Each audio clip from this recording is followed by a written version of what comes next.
The laughter carried down the length of the wide-body cabin like something spilled, thin and bright and impossible to unhear.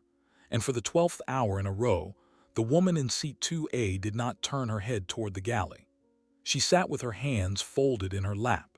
She sat with her posture composed and her face arranged into an expression that was not quite neutral, because neutrality would have required effort, and she was past effort now.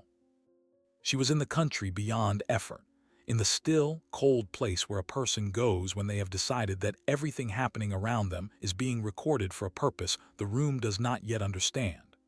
Her name was Adrienne Cole. She was 46 years old. She wore a dark charcoal suit that had been tailored twice in the last month, and a pair of black leather flats that had walked her through more boardrooms in the last fiscal year than most people would enter in a lifetime. She wore no visible jewelry. Her hair was pulled back into a low, unfussy knot. She carried, as her only luggage in the cabin, a slim black leather portfolio that had been resting on her lap since somewhere over the Atlantic. She had opened it exactly once during the flight, 6 hours in, to write 3 lines in a small notebook, and then she had closed it again and folded her hands over it and returned to her stillness. The crew had been at her since pushback. It had started as these things almost always start, with the boarding pass. The lead flight attendant, a woman with a bright, brittle smile and a name tag that read Denise, had scanned the pass at the door, looked up at Adrienne, looked back down at the pass, and then asked with a small, deliberate laugh whether Adrienne was quite sure she was in the right cabin. The scanner had beeped green. The seat assignment had been printed in ink.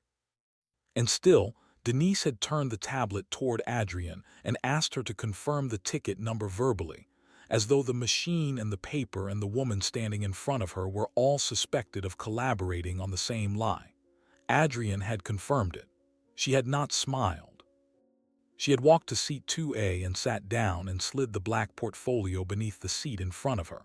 And she had watched, from the corner of her eye, as Denise leaned over the galley counter and said something to the purser that made the purser look toward the front of the cabin, and then look away with the small, tight expression of a person who has been given a script and is deciding how far he wants to run with it. His name, according to the badge that had passed her 3 times in the first 10 minutes, was Kevin. He was tall and lean and moved through the cabin with the practiced glide of a man who had been doing this for a decade and considered himself, on balance, the reason the cabin worked at all. He came down the aisle with the pre-departure beverage tray, and he stopped at row 3 and row 4 and row 5, and he returned to the galley without pausing at row 2. He did this twice. When he did it the 3rd time, the elderly woman in 2B glanced across the aisle at Adrienne with an expression that was not quite pity and not quite embarrassment, but something in the difficult territory between the two, and then she looked down at her hands because she had understood something, and she did not, in that moment, know what to do with the understanding. Adrienne understood it too. She had understood it before the aircraft had left the ground. The rules had been simple, and Adrienne had written them herself. 3 months earlier, in a glass-walled conference room on the 42nd floor of a building in a city she rarely named in interviews, she had sat across from her chief of staff and outlined the parameters of what she intended to do. She would fly 6 routes over the coming quarter. She would fly them under a blocked alias generated by the corporate travel desk. She would book seats in every class, from economy up to the front cabin, and she would board each flight as an ordinary passenger, without notification to the crew, without a manifest flag, without any of the machinery that usually surrounded her arrival anywhere. She wanted to see, she said, what the airline actually was when it did not know she was watching. She wanted to see what her flight crews did when the person in front of them was, in their eyes, no one who could hurt them. Her chief of staff, a careful man named Douglas who had worked with her for 11 years, had asked her, with the gentleness of someone who had earned the right to ask, whether she was prepared for what she might find. Adrienne had looked at him for a long moment and said that she had been preparing for what she might find for the better part of 4 decades, and that the preparation was no longer the difficult part. The difficult part, she said, was going to be deciding what she did about it once she had seen it. Douglas had not asked any further questions. The acquisition had closed 3 days before her first flight. It had been a leveraged buyout structured through 2 holding vehicles and a private equity partner, and the announcement had been quiet, the way announcements are when the incoming ownership does not particularly want the attention. The financial press had covered it in the language of financial press, which is to say, in numbers and neutral verbs. The airline's employees had received an internal memo that mentioned a transition of ownership and reassured them, in the standard 3 paragraphs of such memos, that operations would continue uninterrupted. The memo had not included a photograph of the new majority owner. It had not included her name in the header. It had mentioned her once in the second paragraph, in a sentence that most employees had skimmed past on their way to the reassurance about continued benefits. Denise had not read the memo carefully. Kevin had not read it at all. The captain, a man named Bill Redfield who had been flying long-haul routes for the airline for 19 years and who considered himself something of a fixture in the corporate mythology, had read the first paragraph and dismissed the rest, because he had watched 3 ownership changes in his career and had concluded that they were, in the end, all the same. New logos, same planes, same crews, same, he told his first officer over pre-flight coffee that morning, old game. Adrian had boarded the flight in Frankfurt at 9:30 in the evening local time, and the aircraft had lifted off into a clear autumn sky at 10:10, and by the time it reached cruising altitude, the atmosphere in the front cabin had already begun to organize itself around her presence in a way she recognized instantly and had, in a certain private register, been braced for. The meal service came first. Kevin worked the cabin from the front. He greeted the passenger in 1A by name. He greeted the passenger in 1B, a broad man in a wool blazer, by name. He asked the couple in 1C and 1D how their evening had been, and whether they would prefer the seared duck or the pan-roasted halibut, and he offered the man in 3A the wine list with a small, warm remark about the vintage. He walked past 2A without slowing down. Adrian noted the omission the way she noted everything else on that flight, without expression, without visible reaction, with only the small, precise motion of her right thumb pressing once against the edge of the portfolio in her lap. It was a habit she had developed years earlier in rooms where she could not afford to react, a way of marking a moment internally without giving anything to the surface. One press, one moment logged. By the time Kevin returned from the galley with the first round of entrees, her thumb had pressed the leather edge 4 times, and she had committed to memory. In the clean, orderly way she had trained herself to commit things to memory, the sequence of small refusals that had already accumulated in the first 30 minutes of service. Kevin came down the aisle with 2 plates.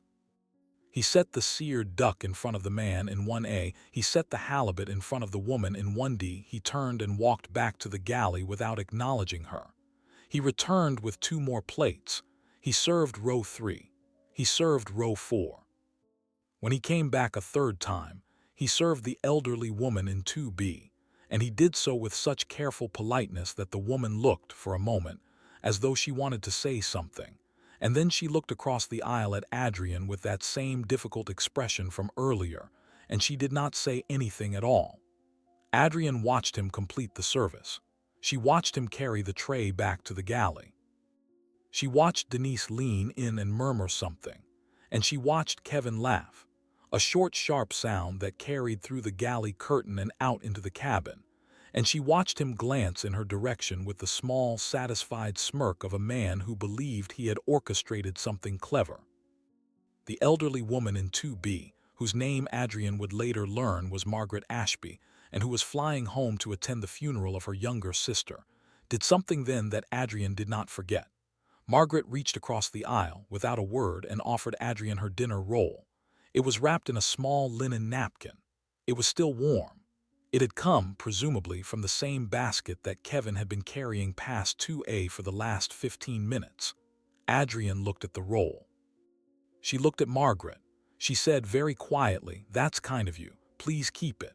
Margaret nodded and drew her hand back and sat with the roll in her own lap for the rest of the meal service, and she did not eat it, and later, when the trays were collected, She gave it back to Kevin untouched, and Kevin did not appear to notice or to understand what the untouched roll meant. The purser passed 2A once more before the meal service ended. This time he paused.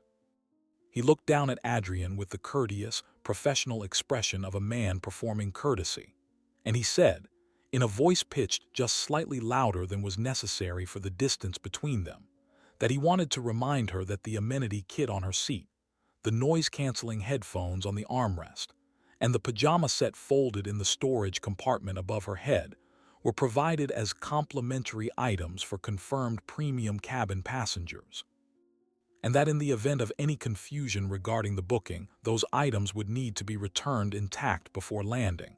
He said this while looking directly at her. He said this as though it were a helpful clarification. He said this as though he were doing her a kindness. Adrian looked up at him. She held his gaze for a beat longer than was comfortable. She said, "Thank you for letting me know." She did not smile. He waited a moment for something else, some flinch or apology or explanation, and when it did not arrive, he moved on down the aisle. There is a particular architecture to a long-haul flight that most passengers never notice, a rhythm of dimmed lights and drawn shades and quiet hours during which the cabin is supposed to belong to sleep. On this flight, that architecture became, for the woman in 2A, its own kind of theater. The main lights went down about 90 minutes after the meal service ended. The window shades came up on nothing but darkness, the aircraft high enough now that the night beyond the glass was pure and depthless, unbroken by any city or ship or star that mattered. Most of the front cabin passengers extended their seats into flat beds, pulled the pajama sets from the overhead compartments, and disappeared into the small individual pods the airline advertised in its marketing materials as personal suites in the sky. Adrian did not extend her seat. She did not change into the pajamas. She sat upright with her portfolio on her lap and her hands folded over it, and she watched the cabin. The galley, at the front of the aircraft behind a curtain that was pulled but not sealed, became during those quiet hours the private country of the crew. Voices carried from behind the curtain in the low murmuring register of people who believed themselves unheard, and Adrian, whose seat was closer to that curtain than any other in the cabin, heard them clearly. She heard Denise say something about the upgrade lists getting looser every year. She heard Kevin agree, in the loose, comfortable tone of a man who was warming to a topic. She heard a third voice, younger, a woman she had not yet identified by name, laugh in a way that was hesitant at first and then, as the conversation continued, less hesitant. She heard Kevin say, with the specific pleasure of a man delivering what he considered a well-crafted line, that some people would apparently sit in any seat you didn't nail them out of. She heard Denise say that at least the roll had been declined, so they wouldn't have to itemize any missing amenities. She heard the younger voice say, more quietly, that maybe they should just leave it alone now, and she heard Denise say, in a tone that closed the topic without appearing to, that they were just having a conversation and nobody was doing anything wrong. Adrian pressed her thumb against the edge of the portfolio. She did it 11 times in the space of that single galley conversation. She did not look toward the curtain. She did not shift in her seat. She was, in every visible register, a woman quietly failing to sleep on an overnight flight, and behind the curtain the crew had decided that her stillness was submission, that her silence was defeat, that her refusal to react was proof that they had read her correctly from the beginning and could continue reading her that way without cost. Halfway through the third hour of that dim quiet, the captain came out of the cockpit. Bill Redfield was a large man, tall and slightly heavy in the way of men who had once been athletic and had not entirely surrendered the memory of it. He wore his uniform jacket loose, and his hat pushed back on his head in the manner of a captain who wanted to communicate that he was approachable, a regular guy, one of the crew. He came through the forward curtain and into the galley, and he greeted Denise and Kevin with the easy familiarity of a shift regular walking into his favorite bar. He asked how the cabin was going. Kevin, with a grin that Adrian could hear even though she could not see it, said the cabin was going about how you'd expect. He said it in a voice pitched just a little louder than the previous conversation. He said it with the specific volume of a man performing for an audience of one, seated 10 feet away in the dark. The captain laughed. It was a short, comfortable laugh, the sound of a man agreeing with a joke he had not been told the details of because he trusted the teller, and because the substance of the joke was, in his experience, always the same. He asked, still in that same conversational volume that was not quite quiet enough to be private, whether there were any special guests up front tonight. Kevin said no, nobody worth the pajama set. Denise laughed. The younger voice did not. Bill Redfield leaned against the galley counter and stayed there for perhaps 4 minutes, and in those 4 minutes, he made 3 separate remarks that Adrian recorded internally with the same precision with which she had recorded everything else. He made a comment about how the industry had changed. He made a comment about how upgrade certificates were now being handed out to people who had, in his phrasing, no earthly reason to be sitting where they were sitting. And then he made a comment, delivered as a small aside to Kevin as he turned to head back to the cockpit, about how in the old days the front cabin used to feel like the front cabin. He said it with a small chuckle. He said it as though it were an observation about pricing and the general democratization of premium travel. He said it without looking toward row 2, and he said it with the specific plausible deniability of a man who had learned over a long career exactly how to construct a sentence that could mean 2 things and be defended, if ever challenged, as having meant the more innocent one. The younger voice in the galley, the one Adrian had not yet identified, said nothing during any of it. When the captain left, when the curtain settled back into place, that young voice remained in the galley for several minutes without speaking, and then quietly she stepped out into the cabin with a small tray of bottled water. She moved down the aisle with her eyes lowered. When she reached row 2, she paused. She set a bottle of water on Adrian's tray table without a word. She did not make eye contact. She did not linger. She moved on. Adrian looked at the bottle. She looked at the back of the young woman as she continued down the aisle. She read, from 10 feet away in the dim cabin light, the name on the back of her uniform vest. Sonia Vega. She pressed her thumb against the edge of the portfolio once softly, and this time the press was not a mark of accumulation. It was something else, a different kind of note. A record of a small, quiet act of decency in the middle of a long, coordinated cruelty. And Adrian had been paying attention long enough in her life to know that those small, quiet acts were the ones that mattered most when the accounting came due. The hours continued.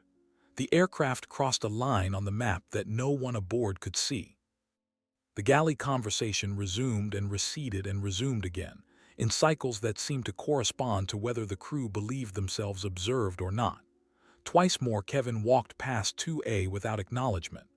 Once Denise, refilling a water bottle for the man in 1A, allowed the pitcher to tip slightly as she passed Adrian's armrest, and a small splash of ice water landed on the edge of the charcoal suit sleeve. Denise did not stop. Denise did not apologize. Denise continued to 1A with the pitcher and made a small joke to the passenger there about turbulence, and the passenger laughed, and Denise walked back to the galley without looking at the damp patch spreading slowly on Adrian's cuff. Adrian did not touch the wet fabric. She let it sit. She noted the time. There is a version of this story in which the woman in 2A stood up. There is a version in which she raised her voice, called for the purser, demanded the captain, produced a business card and a title and a company registration, and made the cabin understand in the harsh fluorescent language of confrontation exactly what mistake it had been making for the last several hours. Adrian had considered that version. She had considered it during the first hour, and the third, and the 7th. She had turned it over the way a jeweler turns a stone under a lamp, examining every face of it.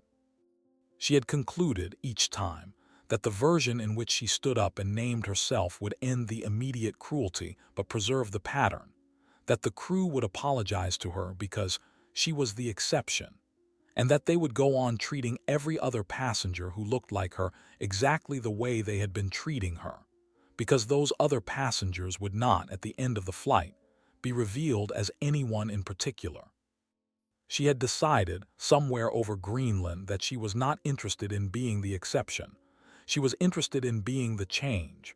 So she sat. She let the sleeve dry on its own. She watched the small map on the seatback screen advance the little airplane icon slowly across a schematic ocean. And she thought about the meeting that would be waiting for her at the jet bridge. And she thought about the folder that Douglas had confirmed by encrypted message 8 hours before takeoff was already prepared, printed, signed on the corporate authorization line, and locked in a secure cabinet in the arrivals side operations office at her destination airport. All that folder was missing, she knew, was her counter-signature. All the folder needed was her. The final meal service came about 90 minutes before landing. Breakfast. Kevin worked the cabin from the front again. This time, whether because he had grown careless or because he had grown bold, he made no pretense of the pattern he had been running for 12 hours. He served every seat in the front cabin. He walked past 2A without a plate, without a coffee, without a glance. He did it 3 times. On the third pass, the man in 1A, a broad, balding executive in a rumpled dress shirt who had slept through most of the flight and had noticed nothing until now, glanced across the cabin at Adrian and then at Kevin's retreating back with a small furrow appearing between his brows. He raised his hand. Kevin returned. The man in 1A said, quietly but audibly, that he thought the lady across the way had been missed.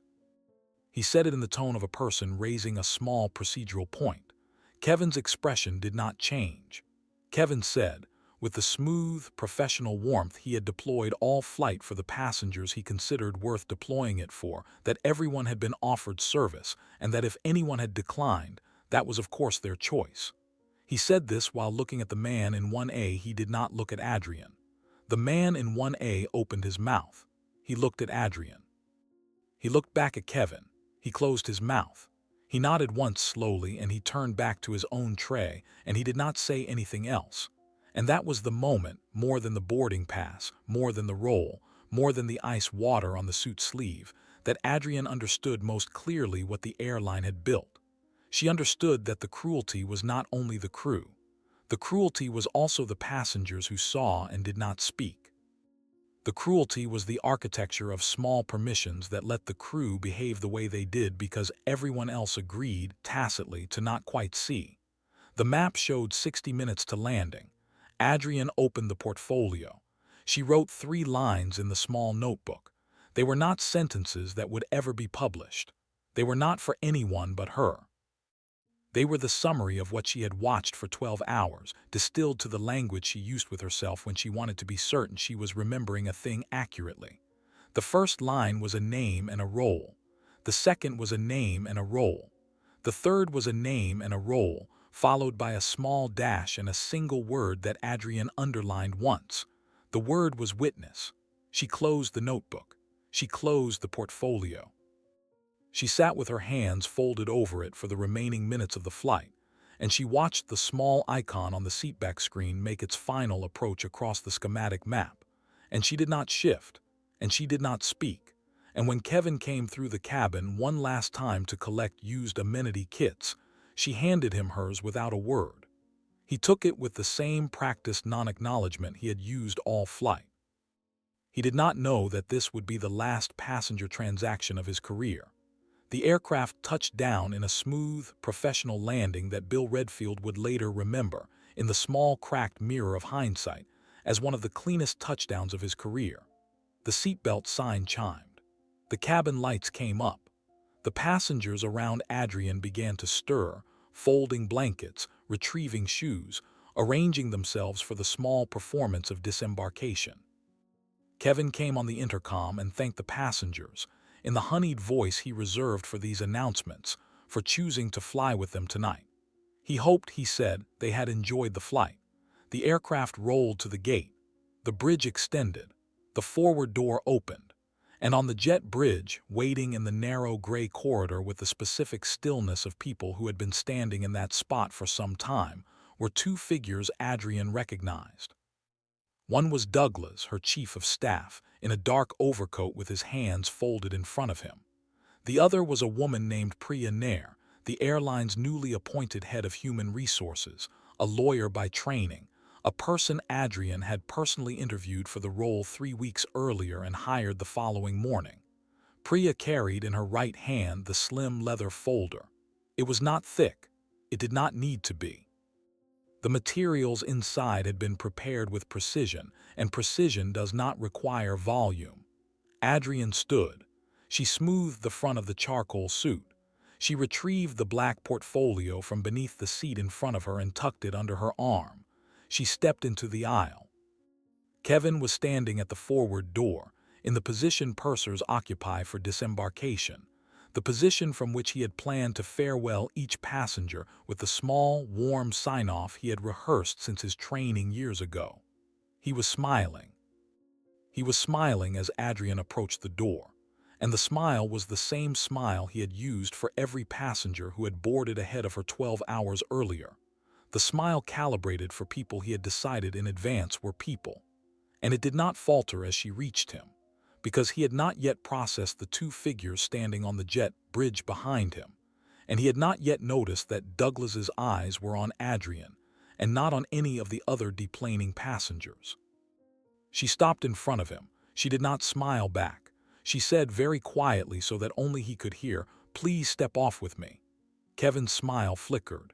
He said, still trying for warmth, that he had responsibilities to complete the deplaning. Adrian said in the same quiet voice that his responsibilities had ended when the wheels touched the ground. Something in her tone finally landed.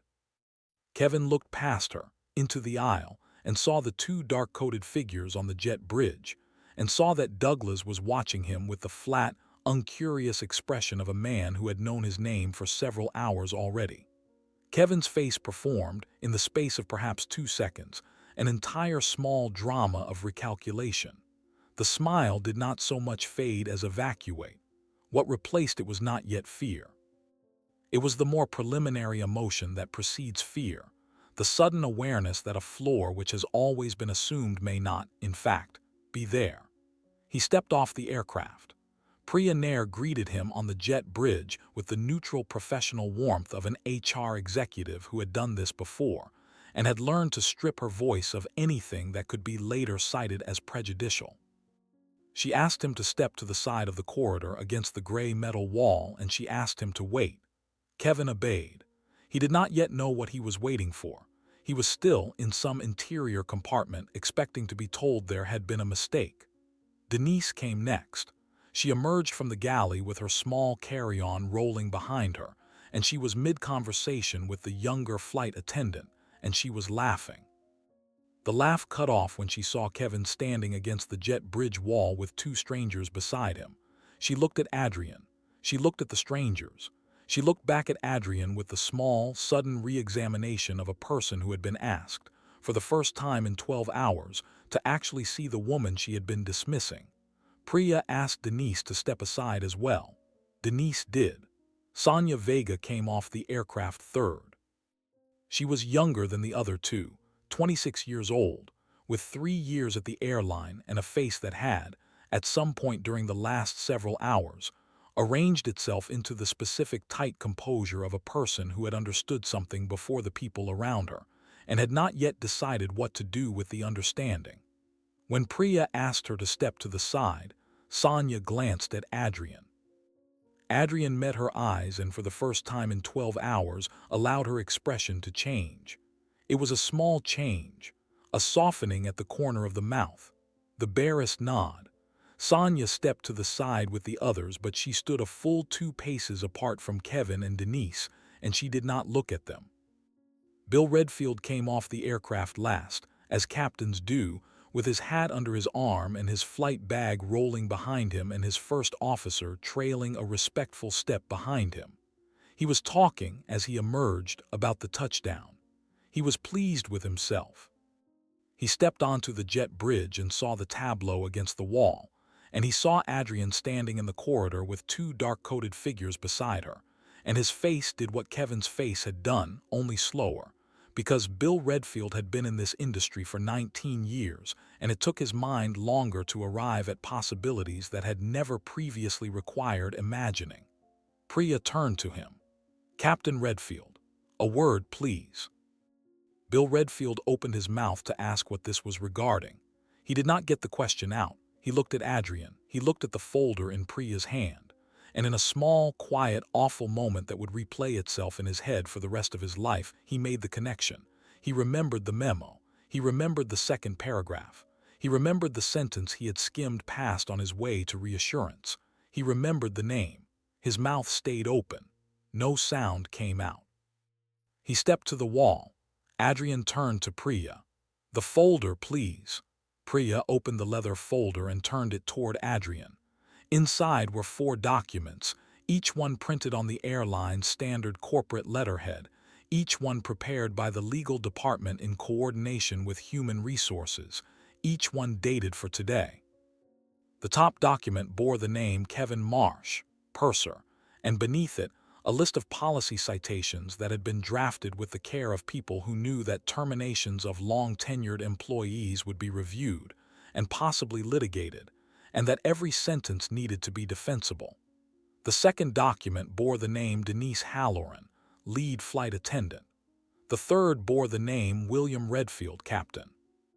Each of the 3 documents was already signed on the corporate authorization line, in the small, precise signature of the airline's chief operating officer, a man who had learned of the situation 4 hours earlier by encrypted communication from the aircraft's satellite link, and who had prepared the paperwork with the crisp efficiency of a person who understood exactly whose signature was going to countersign.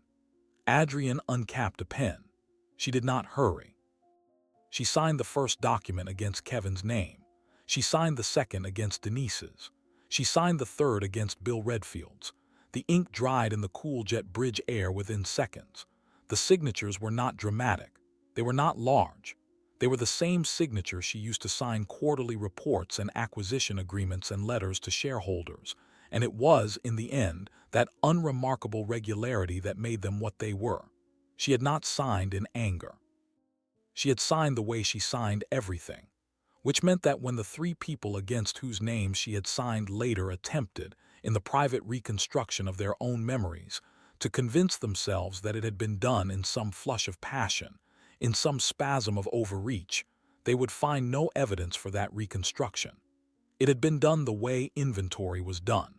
It had been done the way accounts were reconciled at the end of a quarter. She capped the pen. She handed the folder back to Priya. Priya turned to Kevin first. She did not raise her voice.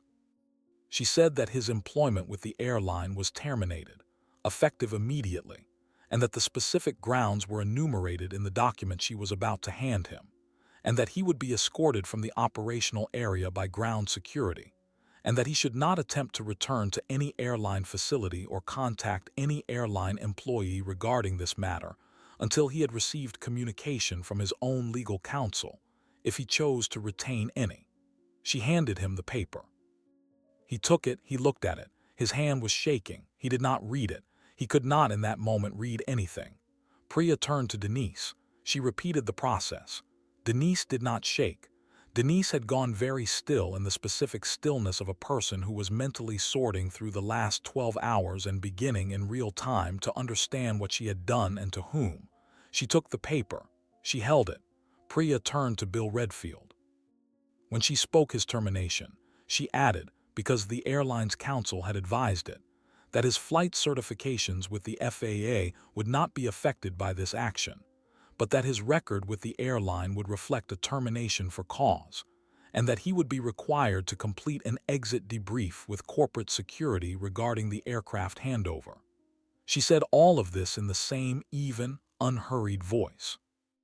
Bill Redfield took the paper with a hand that had commanded aircraft across 19 years of oceans, and the hand did not shake, because pilots' hands do not shake, but the muscles around his mouth had gone slack, and his eyes had the flat middle-distance stare of a man watching something large collapse.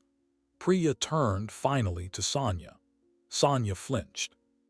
It was small and quickly suppressed, but Adrian saw it, and Priya saw it, and Priya's voice softened by a degree that would not have been audible to anyone who did not know her. Priya said that Sonia was not being terminated. Priya said that Sonia's conduct on the flight had been noted, specifically the small, quiet acts that had been observed, and that the airline would like to speak with her in the coming days about a matter unrelated to her current role. Priya said this would happen at Sonia's convenience and would not affect her employment in any negative way. Sonia nodded. She did not trust her voice yet. She held her small carry-on bag in front of her with both hands, and she looked at Adrian, and Adrian looked back at her with the same small softening from before, and something passed between them that did not need words.